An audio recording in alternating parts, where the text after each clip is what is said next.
You're about to hear a message from our series, The Beginnings, a chapter-by-chapter study of the book of Genesis. In this series, we are discovering how God gives new beginnings over and over again. Grab your Bibles and let's prepare our hearts as we hear a word from God. The primary purpose of the Bible is so that we would see Jesus and that we could know him more. Now, the primary reason is not so that we would learn valuable lessons and principles to live by, which is very beneficial for that. Nor is it to develop habits that will lead to successful living, which the Bible does. The primary purpose of the Word of God is so that you would see Jesus, so that you would know Jesus. And in light of who he is, we would understand the life that God is calling us to live. Now, when we study through the Old Testament, you have to understand, sometimes it can be difficult. We can miss Jesus in the Old Testament. Obviously, Jesus, born as the babe of Bethlehem, thousands of years after the book of Genesis. You might think, well, where's Jesus in Genesis? But the reality is, the entire story of the Bible, the entire narrative of the Bible, everything in the Old Testament is all pointing to Jesus. Everything in the New Testament is pointing back to Jesus. Everything is pointing to the Gospels. And if you don't realize that, sometimes in the Old Testament, things can be dry, things can be boring, because you miss what you're supposed to be looking for Jesus. And as we come to Genesis chapter 37, that's especially true in our text today in the life of Joseph. Because Joseph is a picture in biblical typology of Jesus. The life of Joseph. Joseph is one of the only two characters in the Old Testament who no sin is ever recorded of. Now, it doesn't mean that Joseph was sinless, but Joseph lived a life of integrity and being blameless. And so there's nothing wrong that he's ever recorded that he's ever done. Now, we know Romans 3:23 says, all have sinned and fallen short of the glory of God. Jesus is the only one that was without sin. Yet Joseph, being a picture of Jesus, living a life of integrity and purity, nothing wrong has ever been recorded of him. So as we look at the life of Joseph and begin looking at the life of Joseph, look for Jesus. And even in Joseph's story, as you look for Jesus, even when things look like they're falling apart, even when we can get focused on the problems that Joseph was facing, when you look for Jesus, you see that all the problems weren't causing his life to fall apart, but all the problems was causing God's plan for his life to fall into place. As we focus on Jesus. Let me show you what I mean, beginning in chapter 37, verse 1. It says, so Jacob settled again in the land of Canaan, where his father had lived as a foreigner. This is the account of Jacob and his family. When Joseph was 17 years old, he often tended to his father's flocks. He worked with his half-brothers, the sons of his father's wives, Bilhah and Zilpah. But Joseph reported to his father some of the bad things his brothers were doing. Now, Joseph's half-brothers were living a wicked and evil life, yet there was corruption in the workplace. Their job was being affected by their morality.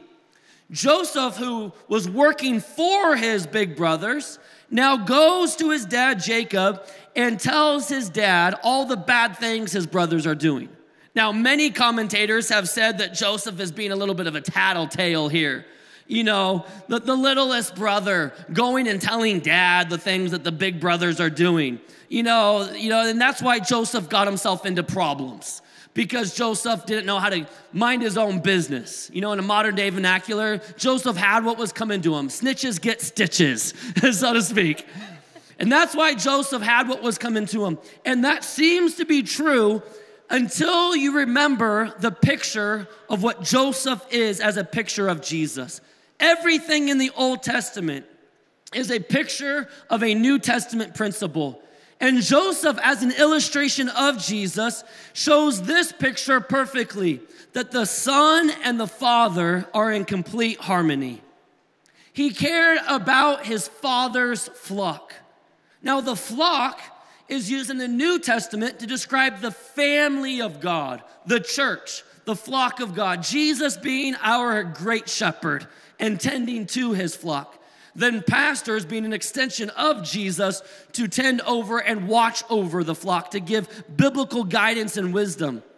Joseph cared about his father and his father's flock, so he was willing to say things that were necessary to take care of the father's flock in the way that the father would want. And yet he knew if he said those things, other people wouldn't like him for it. Now, this picture shows the picture of Jesus, the Son, and God the Father in harmony. Jesus cared more about what God wanted than what man might think. Jesus said in John chapter 8, verse 29, "The one who sent me is with me, and he has not deserted me, for I always do what pleases the Father."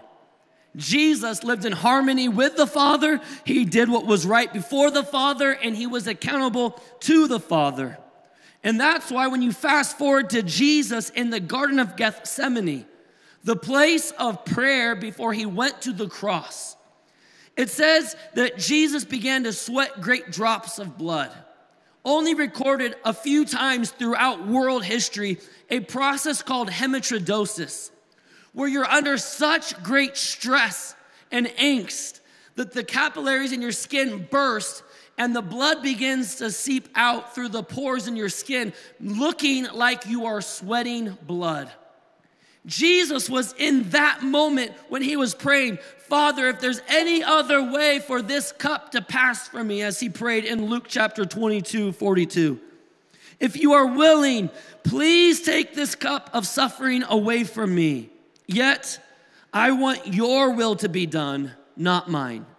Not my will be done, but your will be done." Jesus submitted himself to the will of the Father. Now, why was Jesus under such great angst? I personally believe it wasn't because of the pain of the cross. Crucifixion is where we get the English word excruciating. It was the most horrendous way and torturous way to die, known at a human level at that point in history. And yet I don't believe it was the pain of the cross that was causing Jesus to worry, but I truly believe it was for one thing and one thing only.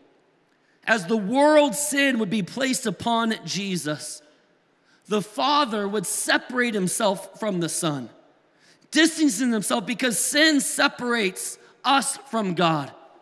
And Jesus, who knew no sin, became sin. Thus, the Father would have to turn his back on the Son. And Jesus, for the first time in all eternity past, would be separated from a close relationship with God. So Jesus would pray, "Father, not my will, but your will. But if there's any other way, then let's do it a different way."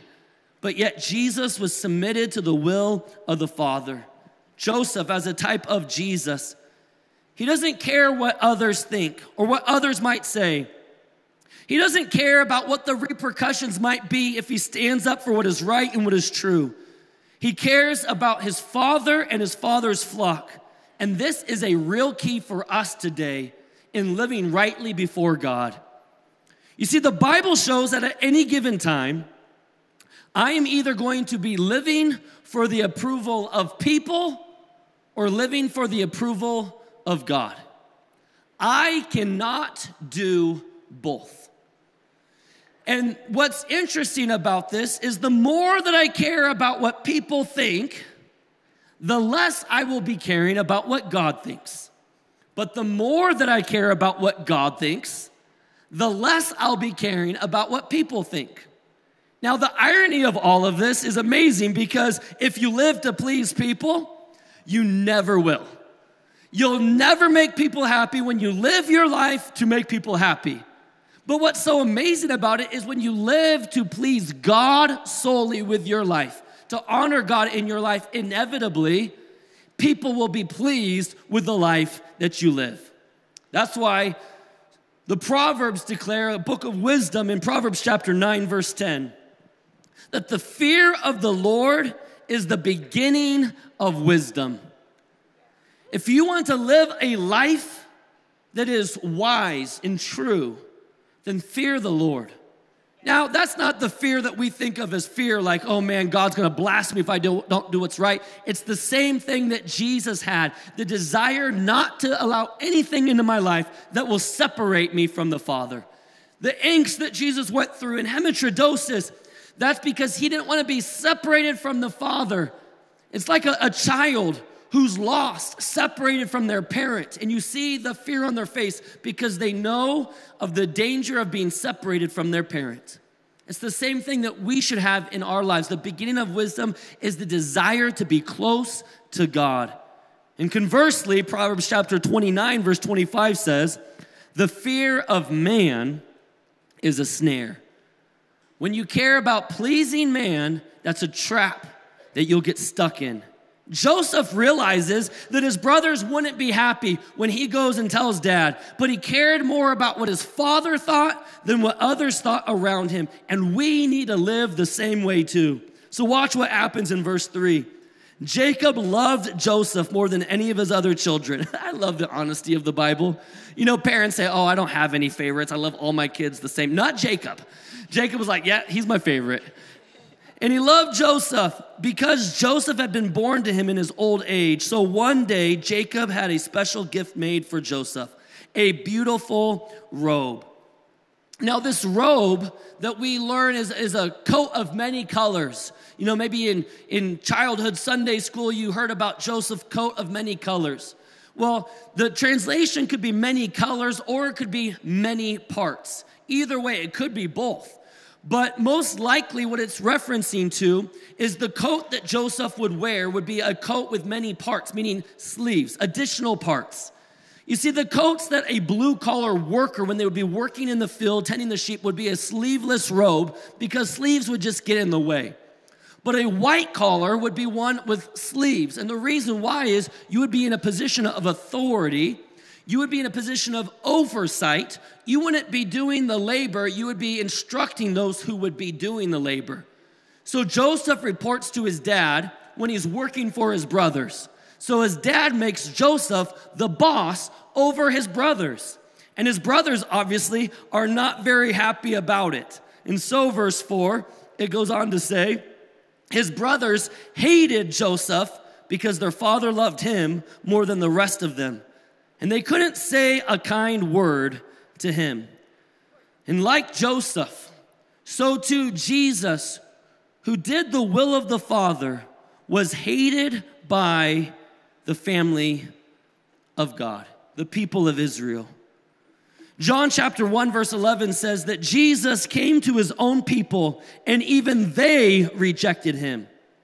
And like Jesus, Joseph, who was doing what was right, when you do what's right before God, people who are living wrongly before God will hate you for it. Jesus put it this way: a servant is not greater than his master. If they hated me, Jesus said, they are going to hate you also. Welcome to church. Glad you're here today. But the reality is, when you live your life submitting to the will of God, when you live your life doing what's right before God, the light of Jesus shining through your life is going to shine in other people's darkness. And people are going to have a choice. When the light of God exposes the sin in someone's life, they have a choice either to come into the light, that is, into a relationship with the light, who is Jesus, or go further into darkness. And as people choose to go further into darkness, they don't like when the light is shown into the dark recesses of their hearts. But we are called to be the light of the world. What good is a light that doesn't shine? And let me tell you, church, that Jesus said it this way: I am the light to the world. But then later he says, you are the light to the world. Well, was Jesus confused? Was Jesus, who is the light?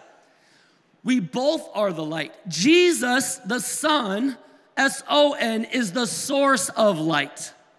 Yet we are called to be a reflector of that light. In the same way that the moon reflects the light of the sun, S-U-N. When the sun isn't clearly seen at night, the moon is still reflecting its light. And so too, when people don't clearly see Jesus in their life, we are called to be the reflectors of the source of light. But you know what's so interesting about it? You know the time when the moon isn't reflecting the light of the sun? It's when the world gets in between the source of light and the reflector of the light. When the world gets between the sun and the moon no longer reflects the light. And the same is true in our lives.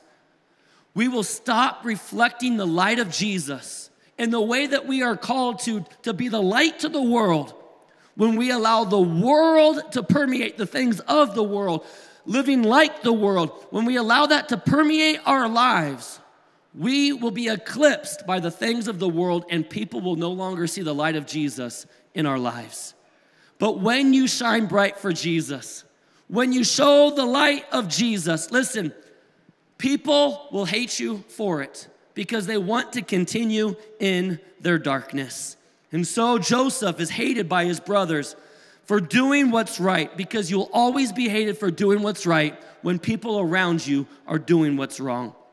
And one night, Joseph had a dream. And when he told his brothers about it, they hated him more than ever. Listen to the dream, he said. We were out in the field tying up bundles of grain, and suddenly my bundle stood up, and your bundles all gathered around and bowed low before mine. And his brothers responded, so you think you will be our king, do you? Do you actually think you will reign over us? And they hated him all the more because of his dream and the way that he talked about them. Soon, Joseph had another dream. And again, he told his brothers about it. Listen, I've had another dream, he said. The sun, the moon, and the 11 stars bowed low before me. This time he told the dream to his father as well as to his brothers. But his father scolded him. What kind of dream is that, he asked. Will your mother and I and your brothers actually come and bow to the ground before you? But while his brothers were jealous of Joseph, his father wondered what the dream meant. Now things go from bad to worse for Joseph. Joseph shares the dream that God had given to him. Joseph is now given a vision for his life, that God is going to do something in his life. And Joseph shares that vision with his brothers. And because Joseph's brothers had no vision for their life, those who have no vision or purpose for their life often resent those that do have a purpose and a vision for theirs. And Joseph shared that vision that he had, and his brothers hated him more.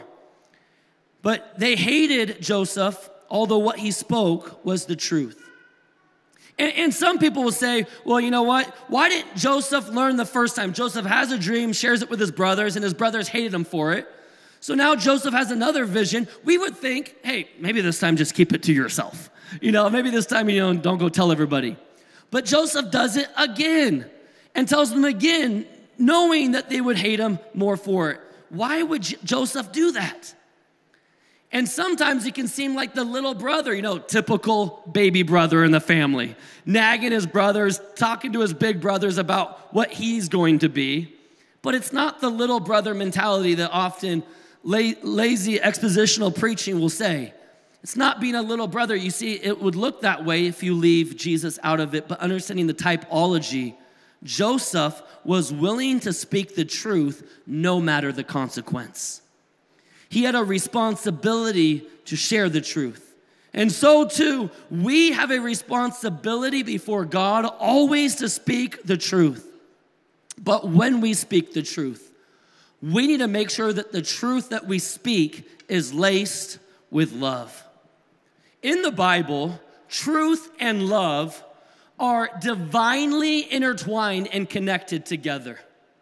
Because you cannot have true love without truth. At that point, it's not true love, it's a facade of love. It's an imitation of love, but it's not true love. You cannot have true love without truth, but likewise, truth won't be received without true love. Love and truth have to go together. And when it comes to loving somebody, I hear Christians say, you know what, I don't want to have that conversation with that person. I don't want to, have that uncomfortable conversation with them about that issue. I'm just going to love them. Aren't we as Christians just called to love them? Just to show love to them and just love on them. As Christians, we need to show love. I'm just going to be the person that loves on them. Listen, if you truly love somebody, truth is always shared. I've heard it said too many times by people misunderstanding what God's called us to be, that we just need to love the person that's living in sin. We're just to love the person living in rebellion before God. We're just to love the person that's living in sexual immorality, the person that's defying God in their lives. But that's not true love, because true love is never given at the cost of compromising the truth. If you know someone that according to the Bible is headed on a path of destruction, a person that does nothing does not really love that person. That's a false love. That's a facade of love, masquerading as a love for someone else when really it's a greater love for yourself. Because you love yourself too much, you don't know how that uncomfortable conversation is going to go. You don't know if they're going to get mad at you for having the conversation with them. So it's easier, because we love ourselves more, to avoid the conversation. Let me illustrate it to you this way. You're off-roading. It's the thing to do in Idaho. You're in your side-by-side, going 90 miles an hour, flying. And you're on a new trail. You don't know where it's headed, but there's a bridge up ahead, and you turn this corner, and you see right as you come around this bend that the bridge has been destroyed. It's been washed out. You slam your brakes. You skid sideways all the way up to the cliff of certain death below. And you're able to stop by the grace of God. And so you turn around and you start heading in the opposite direction on that path. And then as you're going for some time on that path in the opposite direction, you see one of your buddies flying by you, 140 miles an hour. They got a souped up Can-Am. And they're flying by you. And as they race by you, you have a choice to make in that moment. Am I just going to wave at them and say, hope they figure it out? Hope they find out that the path that they're on is going to destroy their life? Or if I really love this person, I'm going to be willing to go out of my way to track them down because I love them, because I care about them, to have a conversation with them. That, it's inconvenient for me, but because I love them, I'm willing to say, hey, if you continue to go down this path, it's going to lead to a path of destruction in your life. You see, true love is not affirmation. The culture today that we live in is saying affirmation and love is the same thing. But affirmation and love is not the same thing. We can love somebody and yet not affirm them in things that the Bible says will destroy their life, destroy them emotionally, destroy them physically, and destroy them spiritually. Love, true love, does not affirm something that the Bible says is harmful. True love, though, will share the truth, but they'll also share it in the way that we love somebody. You see, 1 Corinthians talks about without love, when truth is shared, we become as a clanging cymbal. And I was going to illustrate it to you this way. I was going to bring out a cymbal and have it mic'd up really loud and then preach some of my message and just start thrashing on the cymbal really loud. Because I know what you would do. It would be repulsive. It would be ear piercing. So I figured I wouldn't put you through that today. But imagine it with me. the clanging cymbal would drown out the truth of what I wanted to share with you today. You wouldn't hear the words that I'm speaking, even though it's true, because the clanging cymbal would wash that out. In the same way, when we share truth without love, that's what our words become. They are repulsive and they're unable to receive it because it's not in a heart of love. You know, some people say, I just speak it like it is. I just tell people the way it is. No, you're rude. This isn't really what it is. And sometimes it's easy to be rude and just tell people off. When we are called to do both, to love the sinner, but speak truth about the sin. And in a culture today that says you have to accept somebody in the life of destruction that they're living, or else you don't love them, I reject that wholeheartedly. That is not true love. The Bible talks about how we are to represent Christ and love people. And yet we have the responsibility of the truth that's been entrusted to us to share that with others. And so Joseph does just that. And then Joseph, after sharing that with his brothers, it goes on to say in verse 12 of Genesis 37, soon after this, Joseph's brothers went out to pasture their father's flocks at Shechem. And when they had been gone for some time, Jacob said to Joseph, your brothers are pasturing the sheep at Shechem. Get ready and I will send you to them. And Joseph replied, I am ready to go. Remember Shechem? The place that Jacob originally went to with his family, a place of immorality, a place of debauchery. Guess where he sees his boys hanging out now? At Shechem. Because oftentimes the place that dad goes to and the places that dad frequents will be the places that your kids will end up hanging out with too, because you led them that way. Now his boys are hanging out in a place of depravity, a place of wickedness, all sorts of evil. And then Jacob comes to Joseph and says, I am going to send you there, just like God the Father did with his son. Joseph, who was in Hebron, it goes on to say in verse 14, go and see how your brothers and the flocks are getting along. And Jacob said, then come back and bring me a report. So Jacob sent him on his way, and Joseph traveled to Shechem from their home in the valley of Hebron. Hebron means fellowship. Joseph was in fellowship with his father. And so too, Jesus had been in fellowship with his Father in heaven. And yet the Father comes to Jesus and says, I am going to send you to a place of wickedness and depravity for you to go and reach out to your family, the family of God. And so Jesus left the place of fellowship with the Father to go to the world. And in 2 Corinthians chapter 5, verse 21, it says, describing what Jesus went through, for our sake, he made him, Jesus, to be sin, who knew no sin, so that in him we might become the righteousness of God. God sent his son to become sin, who lived sinless as the punishment of sin. The world's sin would be placed upon Jesus as Jesus would die on the cross for our sins. So that when we place our faith in Jesus, the punishment, our sin could be taken from us and already paid for by Jesus. And so just like Jesus left fellowship with the Father to come to earth, so too the Father sends Joseph. But does he find his brothers there? Look at verse 15. When he arrived there, a man from the area noticed him wandering around the countryside. What are you looking for? And he asked him. And he says in verse 16, I'm looking for my brothers, Joseph replied. Do you know where they are pasturing their sheep? That word looking can be translated searching. Just like Jesus who came in Luke chapter 19, verse 10 talks about Jesus, for the Son of Man came to seek and to save the lost.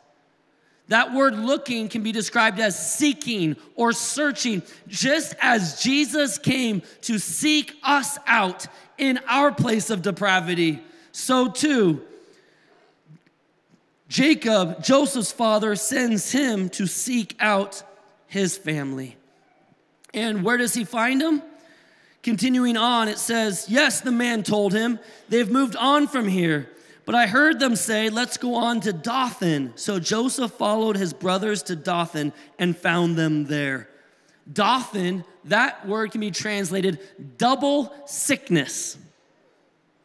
His brothers go from living in Shechem, a place of depravity, to double sickness. He found his brothers living in California. No. And he goes there because he's seeking after them. He didn't just go to one place and say, I couldn't find them. But just as Joseph was pursuing his family, so too Jesus is pursuing you. No matter how far you go away from God, no matter how far you go into depravity or double sickness, listen, Jesus is seeking after you, your heart, because he loves you that much. He left the place of fellowship with the Father to be separated from the Father, to pay the price for your sin, for my sin, to seek after you and to bring you into relationship with him.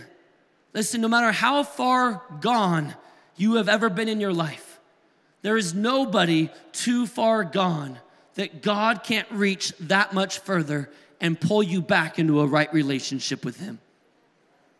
Some people think, man, I'm too deep in that pit. I don't know how God can ever get me out of this lifestyle, this sin, the things that I've accepted as part of my life. Listen, you are not too far gone for God today. The Bible declares that he is able to save those to the uttermost. And I love that word uttermost because it literally talks about to those in the gutter. That God is able to save those that are the uttermost far gone and the guttermost. And that God is able to save them. Listen, all you have to do when God is seeking you is to open your heart to him, and then God will bring you back to where you need to be with him. Now, Joseph was seeking his family, but in verse 18, when Joseph's brothers saw him coming, they recognized him in the distance. And as he approached, they made plans to kill him. Here comes the dreamer, they said. Come on, let's kill him and throw him into one of these cisterns. And we can tell our father a wild animal has eaten him. And then we'll see what becomes of his dreams. Interesting.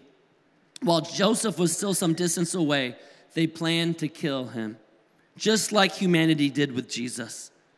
It was the people who were never close to Jesus that wanted him dead. And then it goes on to say in verse 21, but when Reuben heard of their scheme, he came to Joseph's rescue. Let's not kill him, he said. Why should we shed any blood? Let's just throw him into this empty cistern here in the wilderness, and then he'll die without our laying a hand on him. Reuben was secretly planning to rescue Joseph and return him to his father. So when Joseph arrived, his brothers ripped off the beautiful robe he was wearing.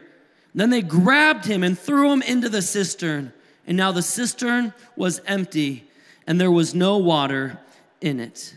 Joseph had his robe ripped off of his back, and ultimately he was thrown into a cistern, which was just a rock that was a deep rock that would be used to gather water, hewn out of stone. Interesting, in this biblical typology of a picture of Jesus, Jesus was taken by his brothers. And because they didn't want the guilt of putting Jesus to death, they handed him over to the Romans for the Romans to do that so that they could say, hey, we're not responsible of shedding innocent blood. And Jesus had his robe ripped off of him, the one that they cast lots over. Jesus then would die on the cross, and then he would be placed in a tomb, a cistern, a rock that was hewn out, that no one had ever been laid in before. What Joseph was placed in was a picture of what thousands of years later, what Jesus would be placed in. And then in verse 25, then just as they were sitting down to eat, they looked up and saw a caravan of camels in the distance coming toward them. It was a group of Ishmaelite traders taking a load of gum, balm, and aromatic resin from Gilead down to Egypt. And Judah said to his brothers, "What will we gain by killing our brother? We'd have to cover up the crime. Instead of hurting him, let's sell him to those Ishmaelite traders. After all, he is our brother, our own flesh and blood." And his brothers agreed. So when the Ishmaelites, who were Midianite traders, came by, Joseph's brothers pulled him out of the cistern and sold him to them for 20 pieces of silver, and the traders took him to Egypt. Joseph sold for 20 pieces of silver. Just like Jesus would be, his brothers, the Jewish family, and his own brother, one of the 12, would betray him and sell Jesus for 30 pieces of silver. And you might say, the picture doesn't work, Pastor Brenen. Joseph was 20 pieces of silver. Jesus was 30. The whole thing's messed up. It would be if you don't take into effect Bidenomics. I mean inflation. You have inflation from that time to this time. But the picture's still there. They were betrayed for pieces of silver. And so Joseph would be sold into slavery. They didn't want the responsibility of putting Joseph to death, just like the religious leaders didn't want the blood on their hands. They don't want the guilt of murdering someone of innocence. So verse 29. Sometime later, Reuben returned to get Joseph out of the cistern. And when he discovered that Joseph was missing, he tore his clothes in grief. Then he went back to his brothers and lamented, "The boy is gone. What will I do now?" Joseph, he didn't stay in the cistern for very long, just like Jesus didn't stay in the tomb for very long. And then verse 31, his brothers killed a young goat and dipped Joseph's robe in its blood. They sent the beautiful robe to their father with this message, "Look at what we found. Doesn't this robe belong to your son?" Their father recognized it immediately. "Yes," he said, "it is my son's robe. A wild animal must have eaten him. Joseph has clearly been torn to pieces." Then Jacob tore his clothes and dressed himself in burlap, which was a sign of mourning. He mourned deeply for his son for a long time. His family all tried to comfort him, but he refused to be comforted. "I will go to my grave mourning for my son," he would say, and then he would weep. The brothers lied about the disappearance of Joseph, whom they knew to be alive. Just like the religious leaders, the family of God did, the Israelites, when they knew Jesus to be alive, they knew he came back from the grave, confirming the promises of Jesus. When the soldiers came back and gave the report, they gave them hush money and said, "No, tell people that you just fell asleep and that they came and stole the body." And the Roman soldiers said, if we say that lie, we'll be put to death. And they said, "No, don't worry about it. We'll pay off those people so they won't prosecute you either." And they lied about it. They lied about Jesus. Just like Joseph's brothers did, they killed a baby goat and they used that goat to deceive their dad. And Jacob says Joseph has been torn into pieces just as Jesus would be torn into pieces. Not by a wild animal, but by the flagellum, the cat of 9 tails.